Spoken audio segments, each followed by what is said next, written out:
kamu lebih, nggak boleh, harus berpikir ulang untuk melakukan senioritas tuh, karena kamu tidak selamanya benar.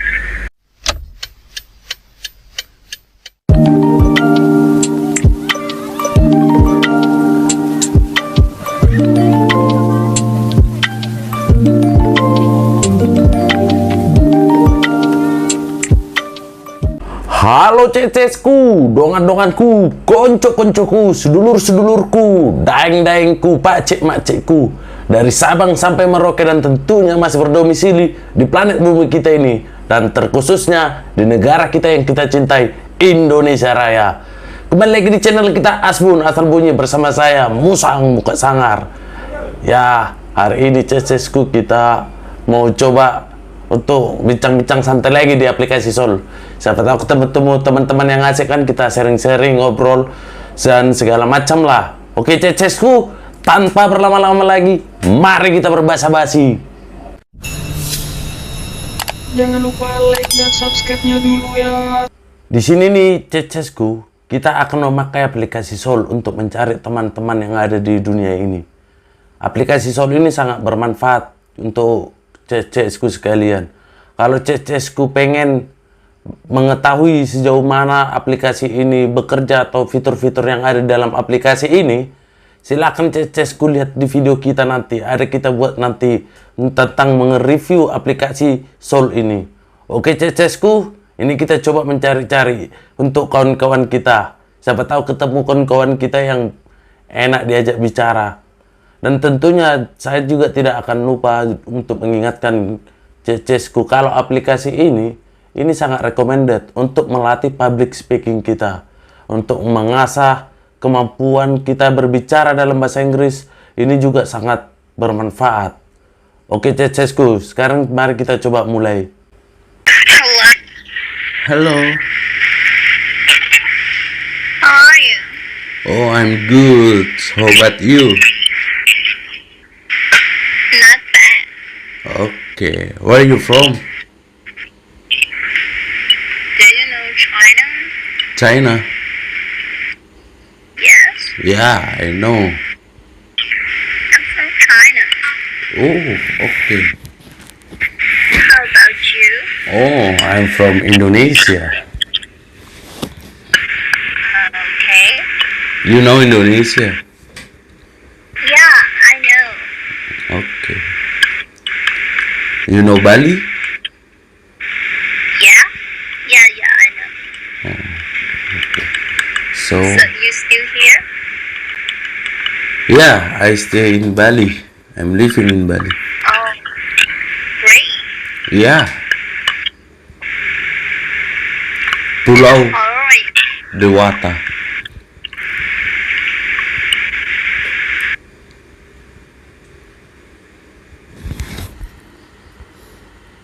I see you. Halo. Anh giới thiệu đi ạ. Ano someo sarangeo se. Thì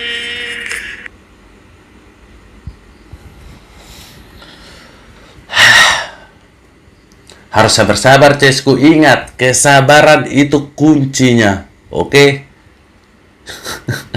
Baru juga dibilang sarangeo sih ini semua. Udah langsung main matematika. Mungkin ini bocil-bocil dari luar sana sedang beraksi malam ini. Oke, kita cari lagi Cecesku. Jangan pantang menyerah.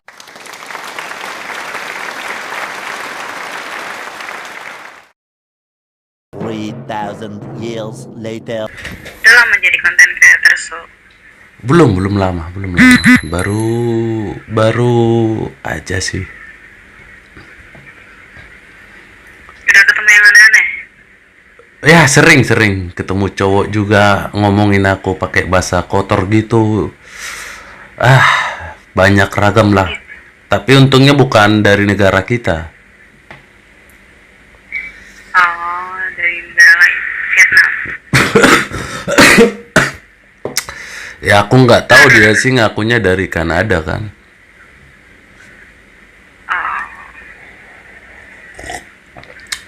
orang di sini tuh Aku ini kan lagi ngonten, jadi aku nih ngonten pengen ya share ke teman-teman itu, pengen cerita-cerita gitu, mungkin ada pengalaman atau suatu hal yang mungkin bisa diceritakan dan mungkin bisa jadi bermanfaat buat orang lain gitu. Ada hikmah yang bisa diambil, dipetik dari cerita itu kan gitu. apa ya, masalah apa dulu nih? Ya, Kehidupan, percintaan atau apa? ya bebas aja sih, nama channelnya Asbun Asal Bunyi. Jadi apa aja sih, is okay. Kerjaan kah, masalah ada problem kerjaan. Contohnya nih, kalau kamu sebagai atasan itu, kamu punya karakter bawahan itu yang seperti ini banyak ragamnya, atau kamu seorang bawahan, kamu punya atasan itu yang seperti ini ya, itu nggak boleh gitu. Atau ada percintaan yang tiba-tiba cowok muntah bunuh diri kah atau apa, kan kita nggak tahu gitu. Aduh. Dari amat saya bunuh diri. Ya kita nggak tahu kan, banyak orang berpikiran pendek tahu, gara-gara cinta aja bunuh diri kan. Iya juga sih. Iya. Ya berbagai hal lah. Ada sih.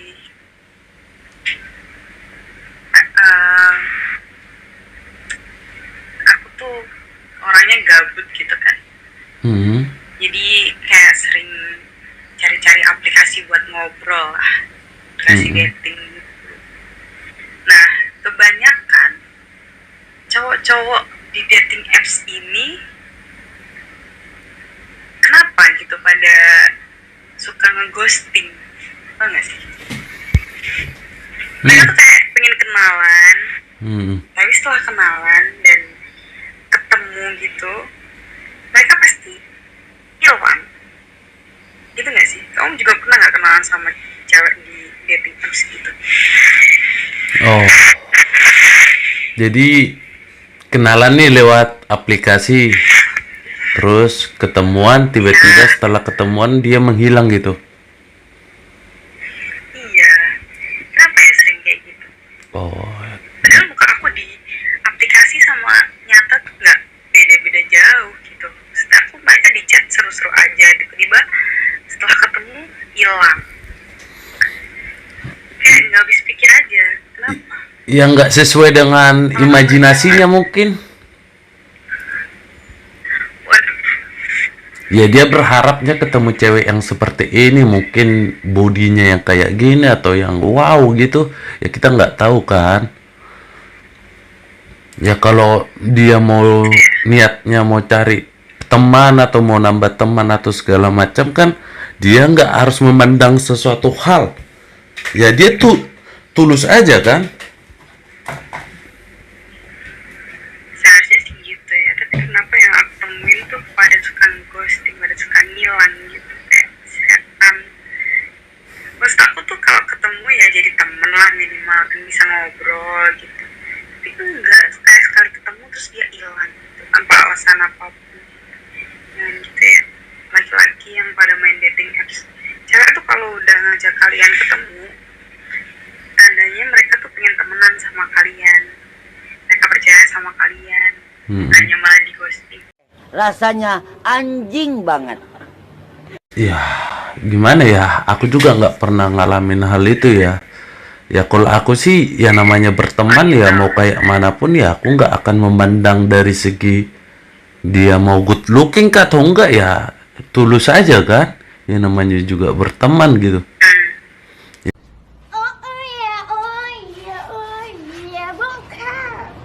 Ya ngapain juga gitu kalau kita niatnya mau cari sesuatu, oh harus cewek yang kayak gini-gini ya. Ya sadar diri aja kan. Emang lo udah kayak mana gitu. Benar.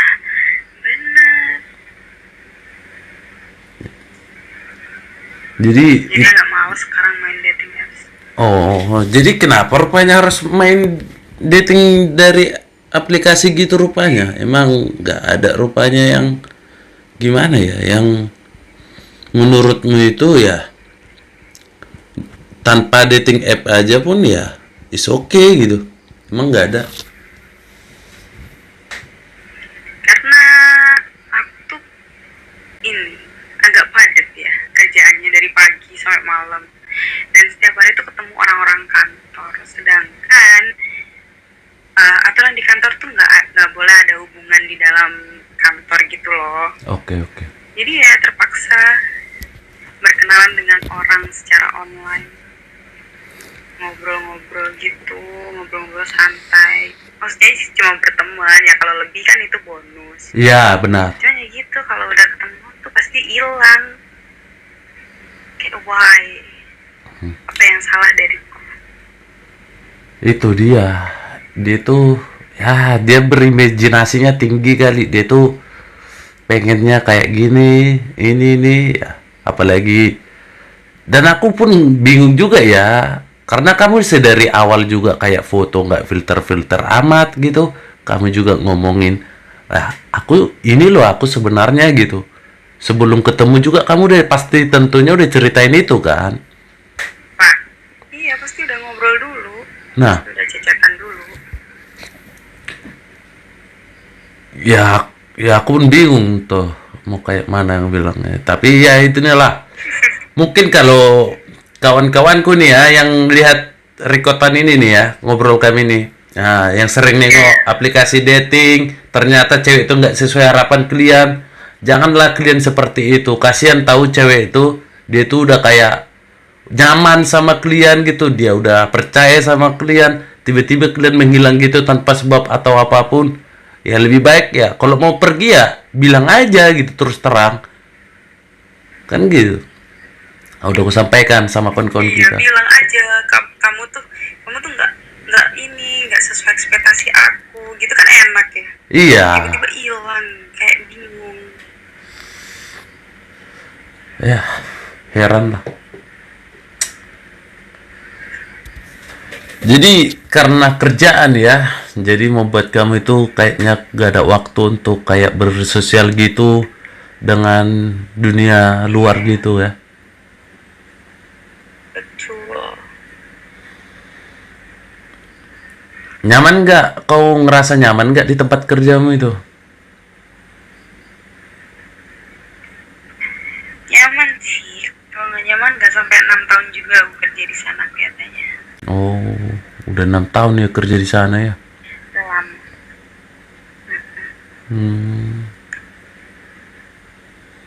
Wah, cukup lama juga ya. Lumayan. Soalnya deket rumah jadi nyaman. Oh.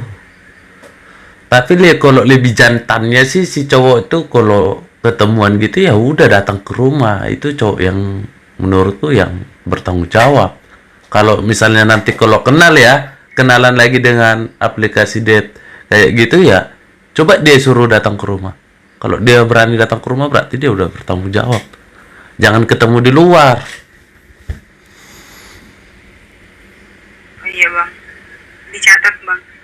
Mungkin ya kalau cowok tuh udah datang dulu ke rumahmu, dia nggak akan mungkin langsung main menghilang gitu. Dia punya tanggung jawab gitu. Pernah ada yang datang ke rumah tuh, udah ngobrol, jalan-jalan bareng gitu kan. Tapi akunya yang ngerasa nggak cocok sama dia. Akhirnya dia yang aku ghosting. Nah, gimana lah coba. Ya, kau pun pernah kayak gitu. Gimana ya bang? Kau pun nggak ngomong terus terang sama dia. Aku tuh udah ngomong ke dia kayak, kayaknya kita nggak cocok deh, ngobrolnya kita nggak seru gitu. Tapi dia tetap ngeyel. Ya udahlah, aku cuekin dia gitu. Sampai akhirnya dia menyerah sendiri. Kayaknya aku kena karma deh. Ya mungkin lah ya. Apa yang kau tanam ya itu yang kau panen kan.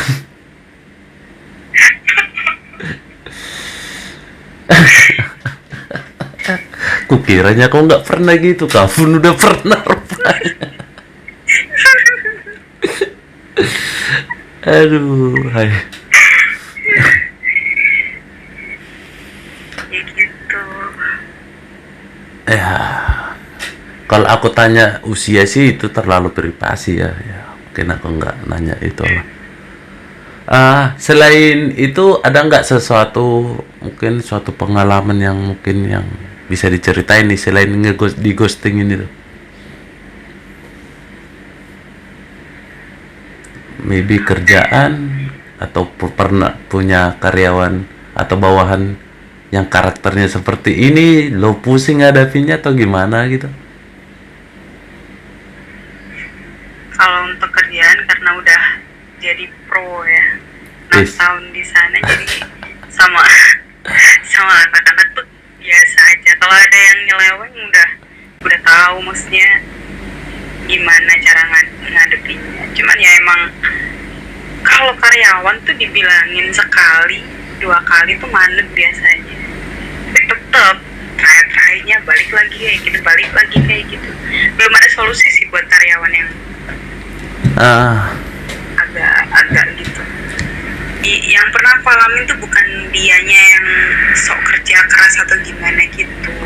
Jadi dia tuh ternyata baik ke semua karyawan gitu. Ternyata dia itu mata-mata si bos. Jadi dia cari informasi gimana anak ini kayak gimana, cerita kerjaannya gimana. Tahu-taunya dia tuh informannya si bos. Jadi semua keburukan anak-anak tuh dikasih tahu ke bos. Tuh ngeselin banget sih. Dan akhirnya bosnya tahu anak tuh kurangnya kayak gimana, ya udah jadi di apa tuh namanya,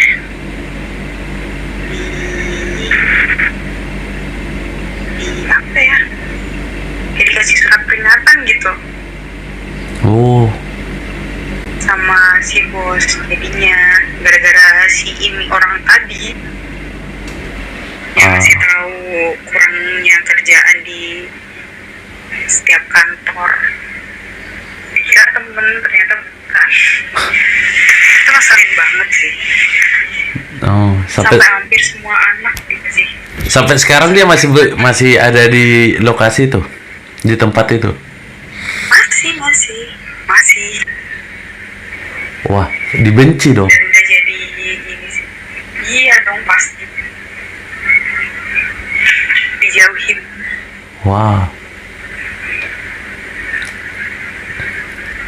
Cara dia sendiri ya mainnya gitu, biar dipandang sama bos, emang kasih tahu kejelekan teman-temannya. ya is okay, bagi aku sih is okay aja. Cuman kejelekannya ini berupa apa gitu? Apakah tindakannya merugikan perusahaan atau karena sikap dia yang mungkin ya terlalu santai atau gimana, kan apa sih yang sampai Ya mungkin kebanyakan karena terlalu santai itu sih, jadi kurang cepat capai targetnya gitu loh. apakah setelah dia beritahu itu ke bos lalu bos sudah buat tindakan, apakah target sudah cepat tercapainya atau masih sama Pasti aja? ada perubahan lah, pasti ada perubahan. Kalau nggak ada perubahan kan pasti ada konsekuensinya. Jadi mau nggak mau kan mereka harus berubah.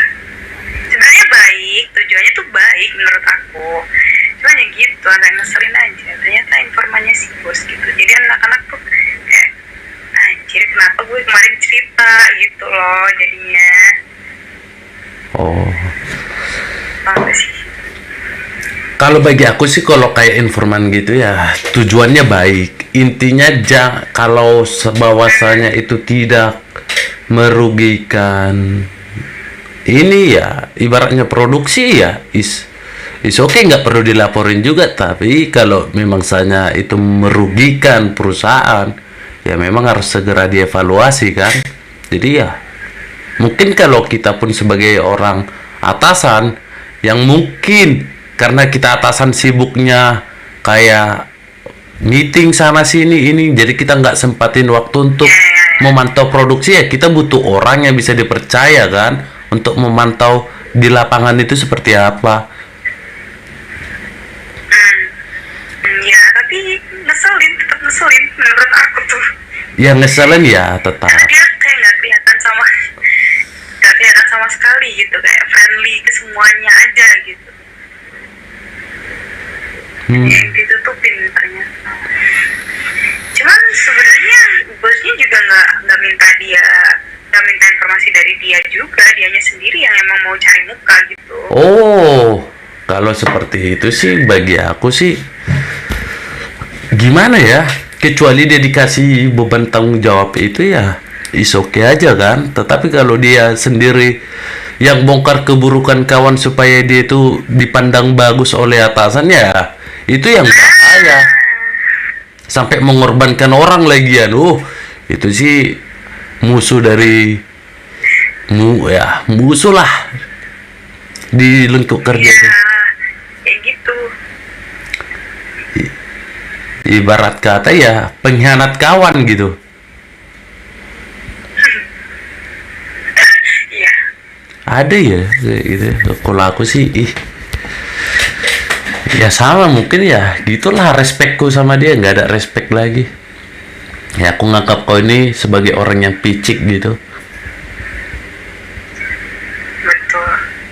Kayak aku lihat dia tuh, kamu tuh nggak dapet tambahan apa-apa loh dari bos dengan cara melaporkan teman-teman kamu. Tapi kenapa gitu? Segitunya cari muka ke bos, sampai cari informasi teman-temannya kayak gitu. Wah, enggak sih.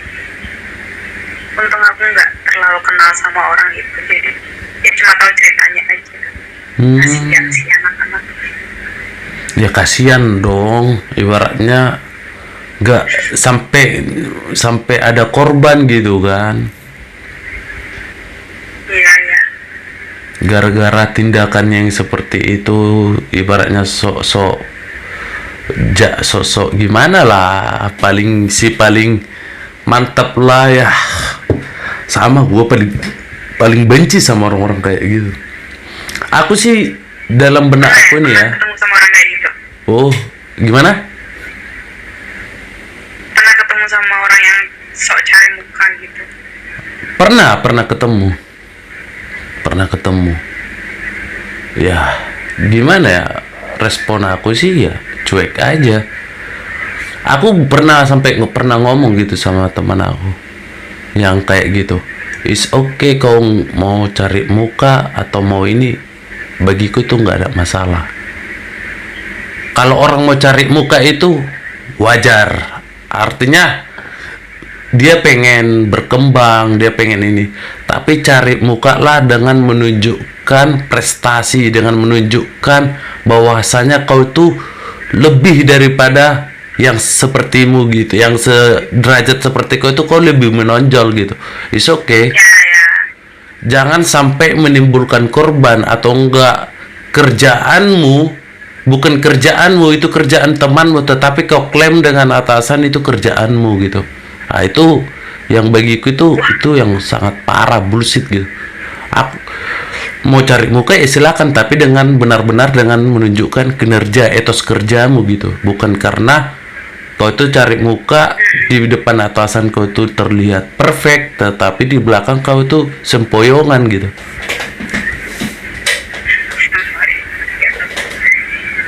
Kalau ngaku-ngaku kerjaan dia pada kerjaan temennya itu udah parah sih menurut aku.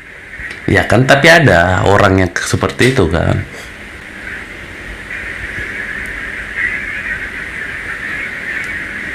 Itu zaman aku di proyek gitu.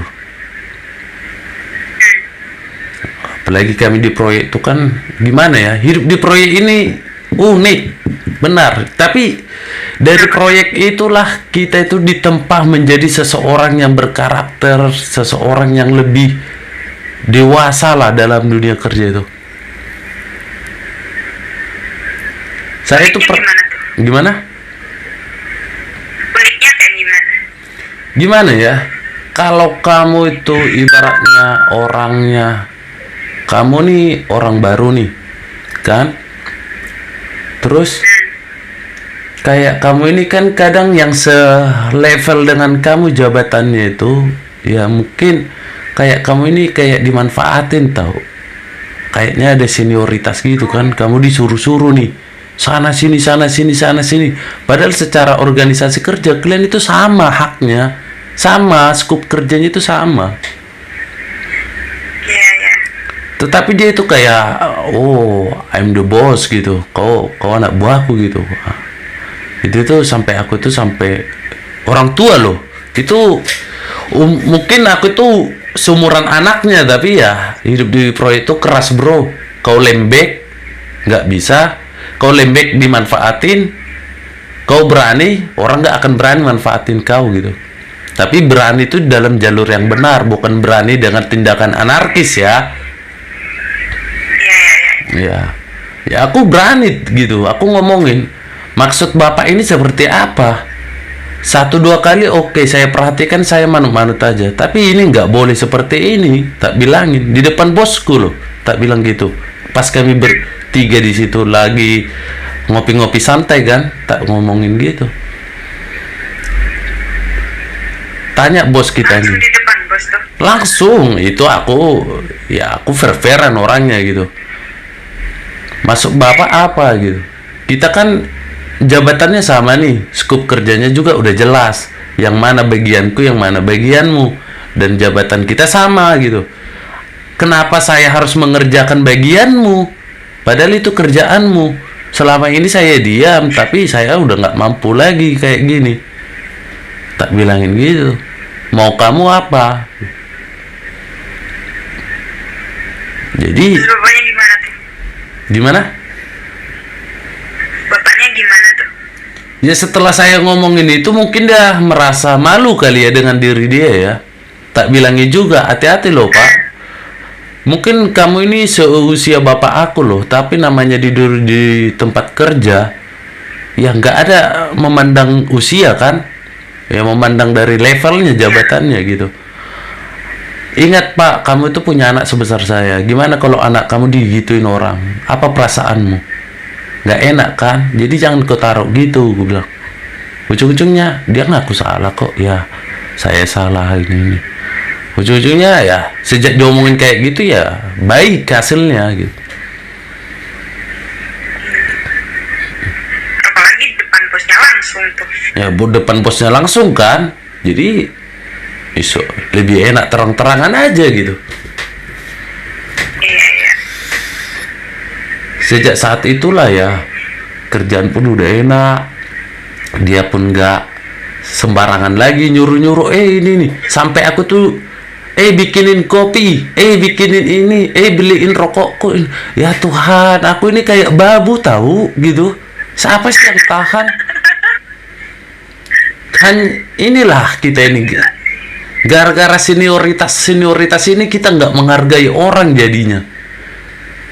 Kebanyakan sekarang ini kayak dia merasa senioritas gitu kayak memperbabukan junior gitu. Suka semena-mena gitu ya. Jadi semena-mena gitu sama junior. Apa-apaan wah. Ya janganlah mungkin di dunia kerjaan, di dunia perkampusan, perkuliahan juga kan banyakan gitu. Apalagi masa ospek. Iya. Iya, iya. Stoplah diskriminasi kayak gitu, bah. Nggak penting kayak gitu. Kalau kau senior, kasih contoh yang baik buat juniormu supaya bisa dicontoh. Jangan kau kasih hal yang buruk, ujung-ujungnya ketika juniormu jadi senior, dia akan balas dendam. Karena mengikuti sikap kau gitu, dia sakit hati atau mana yang nggak bisa diungkapkan dia, ya dia akan berbuat seperti itu lagi ke juniornya kan. Ujung-ujungnya tidak ada berkesudahan. Iya. Ya, itulah parah lah.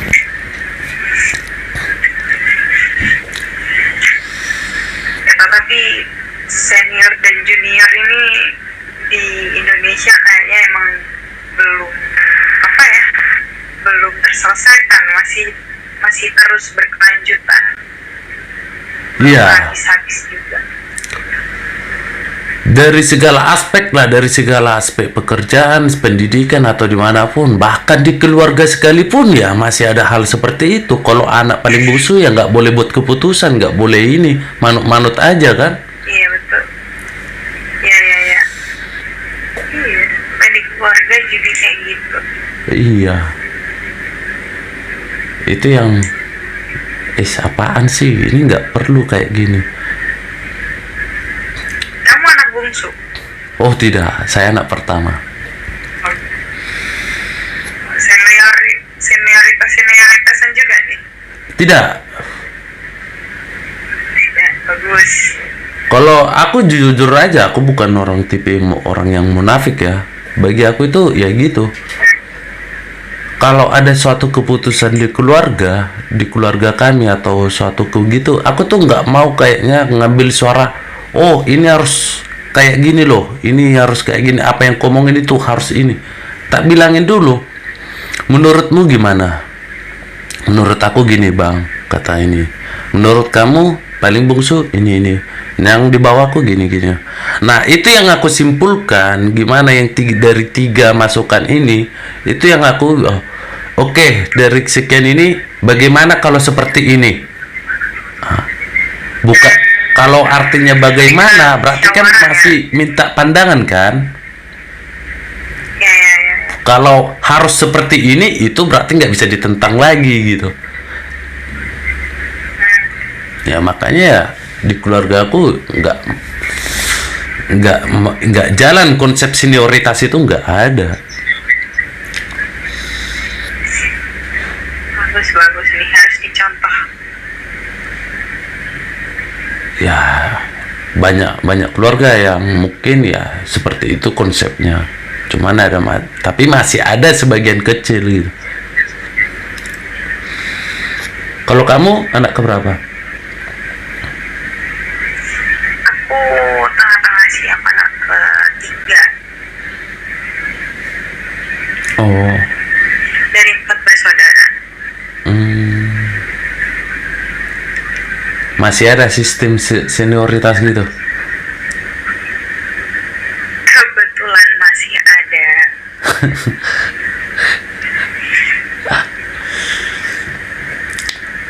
Ya, speak up lah sekali-sekali, jangan diam-diam aja. Kalau enggak, Ya nanti bisa dicoba. ya kalau enggak ibaratnya agak gimana gitu ya, diomongin toh, Bu. Kak boleh inilah kak, nggak boleh langsung ambil Masalahnya aku satu tuh agak keputusan. emosian kalau menyampaikan pendapat. Nggak bisa yang kalem-kalem. Jadi kadang malah pengennya menyampaikan pendapat, cuman yang lebih dewasa ini ngira aku marah gitu sama pendapat dia, padahal enggak, cuman caranya aja yang salah. Iya, kita nggak jauh beda loh. Aku juga gitu. Aku tuh kalau ngomongin sesuatu, oke lah. Kalau di konteks keluarga enggak. Ibaratnya karena kayak adik-adik atau orang tua aku, mereka tahu aku itu seperti apa ya. Kalau bicara memang seperti ini gitu kan. Iya. Tapi kalau di luar lingkup kerja gitu, di luar lingkup keluarga gitu, aku tuh kalau nyampein aspirasi atau pendapat, aku tuh dikira kayak mau cari ribut jadinya. Jadi aku tuh balas gitu. Makanya aku tuh ya sama gaya kita. Ya aku diam aja, udahlah. Intinya nggak merugikan aku, udah serah lah gitu.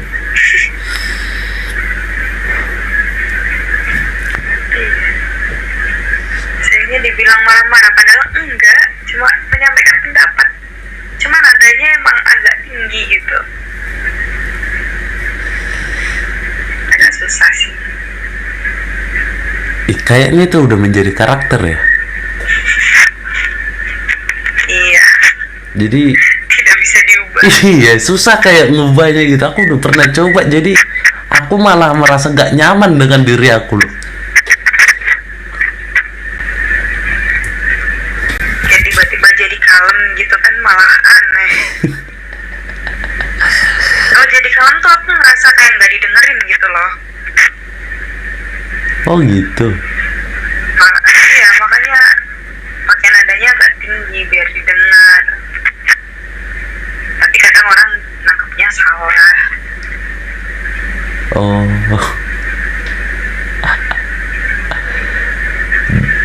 Jadi kesimpulan dari senior junioritas ini apa nih yang pengen kau sampaikan nih? Yang harus dirubah nih? Janganlah. Jangan mentang-mentang kamu lebih tinggi jabatannya atau mentang-mentang kamu lebih tua atau pokok intinya walaupun kamu lebih nggak boleh, harus berpikir ulang untuk melakukan senioritas itu karena kamu tidak selamanya benar, kamu juga pasti ada salahnya, jadi harus mendengarkan perkataan yang lain juga. Intinya musyawarah lah, nggak boleh senioritasan. Coba. Ya, mudah-mudahan pesan-pesan itu tersampaikan. Maksud kita pun bukannya maksudnya kayak gimana, tujuan kita pun baik ya. Sudah saatnya kita berevolusi dari sistem senioritas gitu kan. Betul. Keren, asli keren. Oke cecesku, sekian dulu untuk bincang-bincang santai kita pada hari ini. Gimana cecesku? Kalau ada sesuatu hal yang mau kalian ambil dari sharing-sharing kita tadi ya silahkan diambil. Semoga menjadi bermanfaat buat kalian ya cecesku. Ya gitulah cecesku.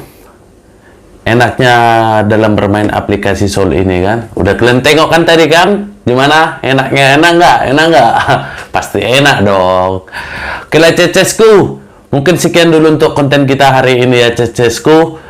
Ya lagi-lagi ku himbau kepada kalian semua, jangan lupa di like, comment, share, and subscribe dan nyalakan lonceng notifikasinya. Oke cecesku, mari kita pecah telur 50 juta subscriber pertama channel YouTube yang ada di Indonesia ini. Oke?